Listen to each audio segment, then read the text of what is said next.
welcome back to Sunday Live Trend. Thank you so much, guys, for tuning in. I'm here to update you of what's going to happen on Uzalo from the 30th to the 4th of July 2025 on Monday. The Davids are welcome to the Mhlongo homestead and receive a warm welcome. Nomaswazi has a new job, but it's not all good on Tuesday.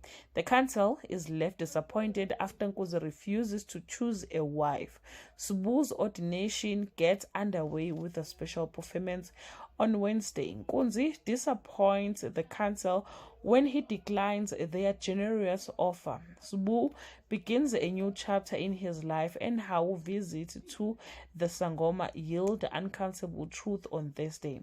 How reaches out to Sholipi for information on his father, but Sholipi is not as forthcoming. Madlala humbles herself as she pitches up on Noma Russia's doorstep. Mbata continues with his campaign with the screwdriver and Mzwezwez as his ambassadors on Friday.